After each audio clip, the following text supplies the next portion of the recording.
बिस्मिल्लाहिर्रहमानिर्रहीम। आज हम लेक्चर नंबर 32 को डिस्कस करते हैं, which is about the interaction of light with matter, कि मैटर के साथ लाइट किस तरह इंटरेक्शन करता है। तो we will discuss 4 things here: emission, that how light get emit from an object, absorption जज़ब होना, emission mean खारिज होना, transmission mean to travel in a medium, and reflection, so bounce back of a light is called reflection। तो यहाँ पर हम emission, absorption, transmission और reflection की detail से एक्सप्लेनेशन सीखेंगे।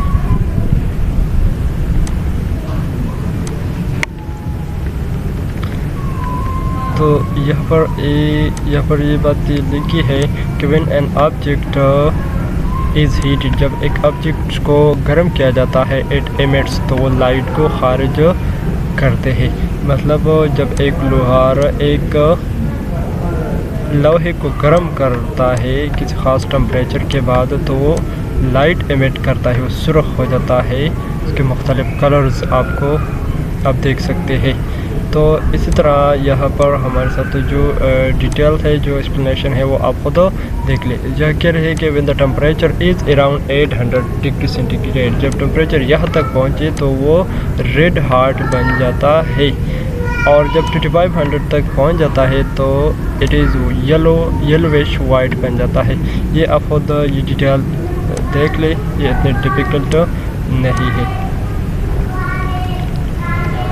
और यहाँ पर ये बात भी है कि इस वेवलेंथ पर वो हमारे साथ ये कलर वाली ये टेम्परेचर उसकी होगी, मतलब इस टेम्परेचर पर उसका वेवलेंथ इतना होगी, इस तरह इस वेवलेंथ पर टेम्परेचर इतना होगी, इस तरह इस पर, मतलब जितना वेवलेंथ ज़्यादा हो रहा है तो उतना टेम्परेचर कम हो जाएगा। जितना वेवलेंथ यहाँ पर कम हो रहा है तो टेम्परेचर ज़्यादा हो गया है। तो मुख्तलिफ वेवलेंथ और उसमें कलर्स की डिफरेंट टेम्परेचर यहाँ पर दिखाए गए हैं।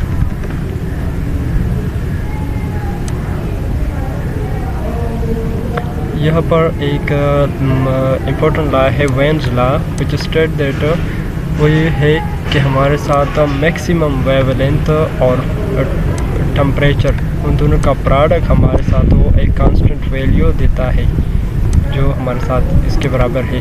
मतलब इसी से हम अगर इस डिजिट पर हम किसी ऑब्जेक्ट से खारिज होने वाली एक ख़ास टेम्परेचर का वेवलेंथ डिवाइड कर दे तो हमारे साथ उस ऑब्जेक्ट का टेम्परेचर हासिल हो सकती है।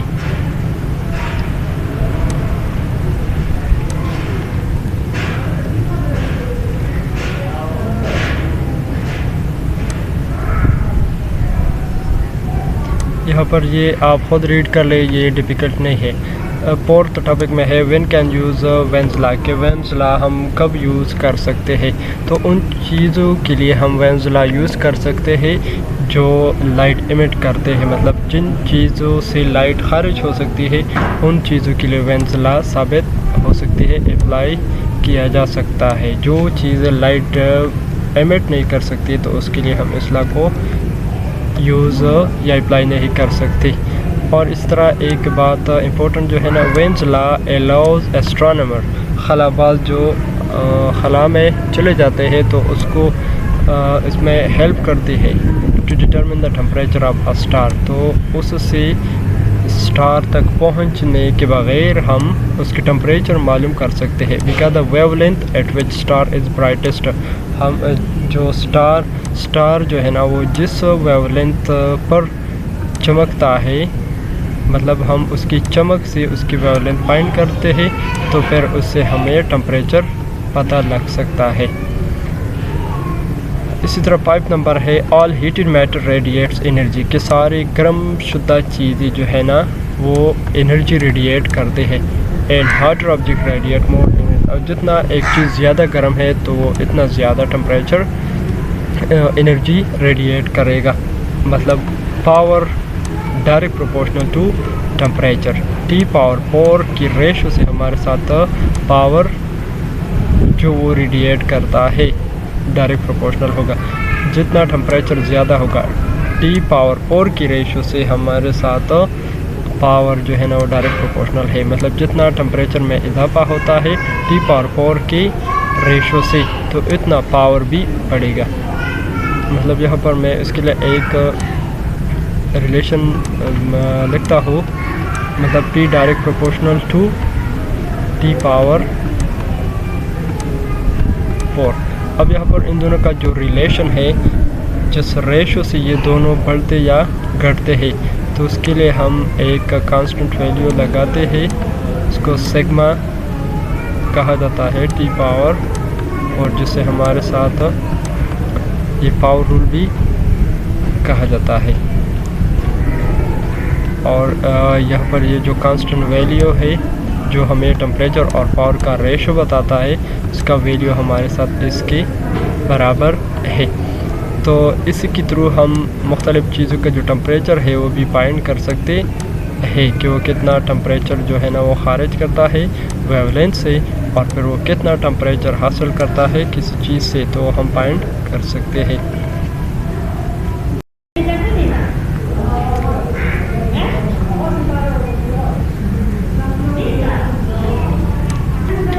अब यहाँ पर हमारे साथ है 6 नंबर टॉपिक। इसी रूल को इस्तेमाल करते हुए for find the temperature of a planet, हम एक प्लैनेट की टेम्परेचर फाइंड कर सकते हैं which is a distance R from the sun, जो सन से आर डिस्टेंस पर है। The sun has temperature D and radius R sun.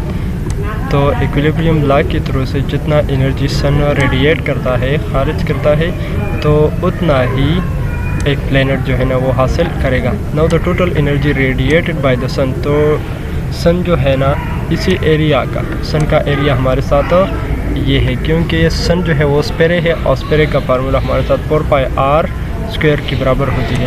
तो सन का ये एरिया हमारे साथ इतना टेम्परेचर रेडिएट करेगा, खारिज करेगा। लेकिन एक यूनिट एरिया ऑफ प्लैनेट का टोटल एरिया ये है, उसका एक हिस्सा, मतलब यूनिट एरिया कितना टेम्परेचर या एनर्जी जो है ना वो रिसीव करेगा, तो वो हम सन की जो टेम्परेचर है और इसी तरह प्लैनेट की जो टेम्परेचर है, उन दोनों की जो रेशो है वो बराबर होगी किस रेशो की, सन का जो एरिया है डिवाइडेड बाय प्लैनेट की एरिया की। तो हम इस रिलेशन को इस्तेमाल करते हुए इस इक्वेशन को डिराइव करते हैं।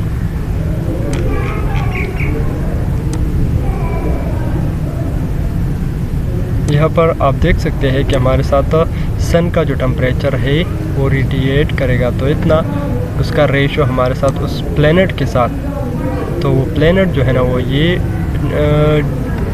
रेडिएट करेगा इतना टेम्परेचर। इसी तरह सन का एरिया डिवाइडेड बाय प्लैनेट का एरिया, दोनों का टेम्परेचर और दोनों का एरिया, तो सिग्मा सिग्मा के साथ कैंसिल कर दी। यहाँ पर मैं आपको दिखाता हूँ, सिग्मा इस सिग्मा के साथ और 4π इस 4π के साथ, तो हमारे साथ ये इक्वेशन बनता है। अब हम इस T0 और 4 को यहाँ पर मल्टीप्लाई करें तो ये इक्वेशन हमारे साथ बनेगा। अब 4th रूट ले तो 1/4 लेने से, तो यहाँ पर T पावर 4 पर भी ये आएगा, इन सब पर ये हमारे साथ आएगा, तो यहाँ पर ये कैंसिल हो जाएगा 4 1/4 के साथ। और इसी तरह नेक्स्ट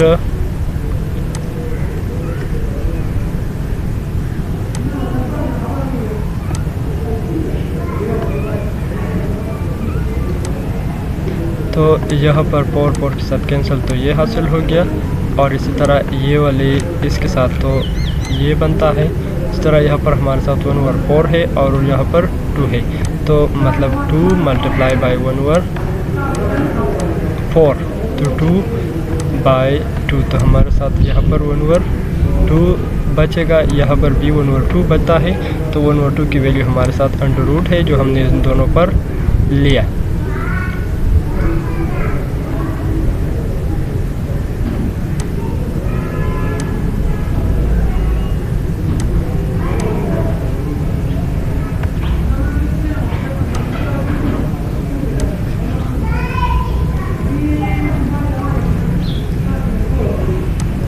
तरह 7 टॉपिक है the above was for black body radiation where the emitted light has a continuous spectrum. Spectrum mean उसका लाइट का एक ख़ास पट्टी होगी। But if a gas of the identical atom is excited by some mechanism then only a few discrete wavelengths are emitted. जब हम एक ख़ास गैस को एक्साइट करते हैं, मतलब उसको उस हद तक गर्म करते हैं कि वो लाइट को खारिज करे, एनर्जी को खारिज करे, तो वो एक ख़ास कलर की, एक ख़ास वेवलेंथ की डिस्क्रीट पैकेट्स जो है ना वो खारिज करेगी। Each chemical element produce a very distinct pattern. और इसी तरह हर एलिमेंट का जो स्पेक्ट्रम है वो सेम होगा, वो एक ख़ास होगा, उसके लिए वो एक यूनिक होगा और इसको एमिशन स्पेक्ट्रम भी कहा जाता है। मतलब अगर हम हाइड्रोजन को गर्म करते हैं तो वो lamps emit 3 lines in the visible region, तो वो 3 लाइंस को एमिट करता है, मतलब 3 कलर का एक पैटर्न वो खारिज करता है। यहाँ पर हम देख सकते हैं कि फर्ज करें यहाँ पर हम कुछ हाइड्रोजन इस लैंप पर डालते हैं तो उससे जो कलर निकलेगा तो यहाँ पर हो जाकर इस कलर में, इस शक्ल में वो हमारे साथ वो ये कलर खारिज करता है। इस कलर का वेवलेंथ खारिज करेगा, एमिट करेगा, एमिशन ये उसका हो गया। इसी तरह नेक्स्ट टॉपिक हमारे साथ है विच इज़ अबाउट द एब्जॉर्प्शन। मतलब जिस तरह एक चीज़ जो है ना वो लाइट एमिट करता है तो इसी तरह वो एब्जॉर्प्शन भी करता है। यहाँ पर जो 3 लाइंस को एमिट करता है, तो जब एक वाइट लाइट आता है, जब वाइट लाइट जो 7 रंगों का मजमुआ है जो एक हाइड्रोजन से आता है, तो हाइड्रोजन के से हासिल निकलने वाली इस वेवलेंथ के, इसमें हमारे साथ 3 कलर जो है ना वो 3 कलर जो ऊपर एक पैटर्न में आए हैं वो हमारे साथ जज़ब हो जाएगी और बाकी जो बनते हैं 4 कलर तो वो हमारे साथ रिफ्लेक्ट करेगी और ये 3 कलर जो यहाँ इमिशन में निकलती थी अभी वो गायब हो जाएगी, मतलब वो जज़ब हो जाएगी। Everything that I have said about the emission of light apply exactly to the absorption. जो चीज़ें हमने एमिशन के लिए बताई एग्जैक्टली वो एब्जॉर्प्शन के लिए भी होगी, मतलब जो कलर्स वो एमिट करती है वही कलर वो एब्जॉर्ब करेगी। For example when white light which has all different frequencies with in it, जब वाइट लाइट सूरज से हासिल होने वाली कलर को हम वाइट लाइट कहते हैं। पास थ्रू हाइड्रोजन गैस, जब वो हाइड्रोजन गैस से पास होता है you will see that all wavelength survives, तो सारी वेवलेंथ बच जाते हैं except the 3 on the previous page, सिर्फ वो जो हमने ऊपर बयान की। So the absorption spectrum looks exactly the same as the emission spectrum, इसलिए ये दोनों यकसा लगते हैं कि जो 3 वो खारिज करते हैं तो वही 3 वो जज़ब करेगी। The same line are emitted and absorbed. This how we know that there are huge clouds of hidden floating in outer space.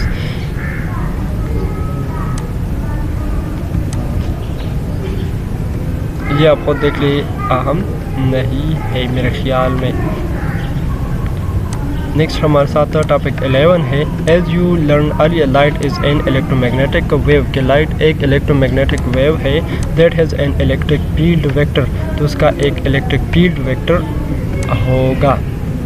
Electric और इसका मैग्नेटिक, तो हमारे साथ इसका इलेक्ट्रिक और इसका magnetic field. This vector is always perpendicular to the direction of travel, तो जिस साइड जिस डायरेक्शन में वो जा रहा है तो ये फील्ड उसकी परपेंडिकुलर होगी। But it can be pointing anywhere in the plane, ये किसी भी तरफ हो सकती है। If it is pointing in a definite direction, जब वो किसी ख़ास डायरेक्शन में हो we say that the wave is polarised. The definite direction of a light is called it is polarized else it is unpolarized, मतलब यहाँ पर ये unpolarized है और यहाँ पर एक ख़ास सिमत में एक ख़ास डायरेक्शन में वो प्रोपेगेट करती है, जा रही है, तो इसको हम पोलराइज्ड कहते हैं। In general the light emitted from a source such as a flame, एक शोले से निकलने वाली लाइट हमारे साथ विल बी अनपोलराइज्ड, वो किसी भी तरफ जा सकती है and it is equally possible. मतलब जब एक लेज़र से लाइट निकलती है तो हमारे साथ पोलराइज होती है, जब यहाँ से निकलती है तो हमारे साथ अनपोलराइज जो हर डायरेक्शन में जाती है। The atmosphere contains various gases which absorb light at many different wavelengths. Molecules of oxygen, nitrogen, ozone, and water have their own absorption spectra, just as atoms have their own. जिस तरह atoms की अपनी ही colour spectrum होती है, इस तरह हर चीज़ का अपना एक अलग एक यूनिक कलर स्पेक्ट्रम होगी। यहाँ पर है कि all the beauty of color we see is due to the selective absorption by molecules of certain frequencies। ख़ास फ्रीक्वेंसीज़ के मालिक्यूल जो एब्जॉर्प्शन करती है, सेलेक्टिव एब्जॉर्प्शन करती है, मतलब कुछ रंगों को जज़ब करती है, तो इसलिए हमारे साथ दूसरे कलर जो ज़ाहिर हो जाएगी। अगर कुछ एब्जॉर्प्शन नहीं हो सकती तो फिर हमारे साथ हर चीज़ जो है ना सिर्फ और सिर्फ वाइट कलर लगती थी। So for example carotene is a long complicated molecule that makes carrots orange. हमें कैरोट जो है ना वो ऑरेंज लगते हैं वो कैरोटीन की वजह से, क्योंकि कैरोटीन जो है ना वो इस कलर को जज़ब करती है। टोमेटो रेड, जब टोमेटो पर सन का लाइट जो 7 रंगों पर मुश्तमिल है वो पड़ती है तो वो रेड लाइट को जो है ना वो उसको एब्जॉर्ब करती है, इसलिए हमारे साथ वो रेड नज़र आता है। तो सार्सन yellow and which absorb blue light. Similarly chlorophyll जो जिसकी वजह से हमें पौधे या पत्ते जो है ना लीव्स वो हमें ग्रीन दिखाई दे रहे हैं। जो वाइट लाइट 7 रंगों मुश्तमिल एक रंग जो सूरज से आती है वो एक पत्ते पर पड़ती है, तो क्लोरोफिल जो है ना वो ग्रीन कलर को एब्जॉर्ब करती है, इसी वजह से ये हमें ग्रीन नज़र आती है। And which absorb red and blue light. Red और ब्लू को वो जज़ब करती है और ग्रीन को खारिज करता है, जिससे वो हमें ग्रीन नज़र आता है। इसी तरह फ्रॉम अनपोलराइज लाइट, हमारे साथ एक अनपोलराइज लाइट आ रही है, हम उसे पोलराइज्ड लाइट किस तरह बना सकते हैं। मतलब यहाँ पर हमारे साथ एक लाइट आ रही है तो हम उसको हर डायरेक्शन में फर्ज करें आ रही है। जब लाइट हमारे साथ इसी तरह आ रहा है और हम उसको एक ऐसी चीज़ से निकाल दे के, मतलब ये अगर हमारे साथ इसी तरह मूव करे, इस तरह कंटिन्यूसली ये एक दायरे में हरकत कर रहा है, तो जब ये उसका ओपन हिस्सा इसको बिल्कुल परपेंडिकुलर आता है तो लाइट का कुछ हिस्सा उससे निकलेगा। बाकी जब ये गुज़रता है तो हमारे साथ लाइट बंद होगी। सिर्फ हमारे साथ एक ख़ास पैटर्न में हमारे साथ लाइट जो है ना वो हासिल होगी। मतलब एक लाइट जहाँ पर आ रही है और हम एक चीज़ उसके सामने रखते हैं तो लाइट बंद होगी। अब जब हम उसको घुमाते हैं तो फिर लाइट जाएगी, फिर हम इस रास्ते को बंद करते हैं तो लाइट बंद हो जाएगी, फिर हम उसको खोलते हैं तो इसी तरह हमारे साथ लाइट जो है ना वो एक सीधी डायरेक्शन में हरकत करते हुए या प्रोपोगेट करते हुए नज़र आएगी। मतलब हमारे साथ जो लाइट हासिल होगी वो एक अनपोलराइज्ड सोर्स से पोलराइज्ड लाइट लगेगी।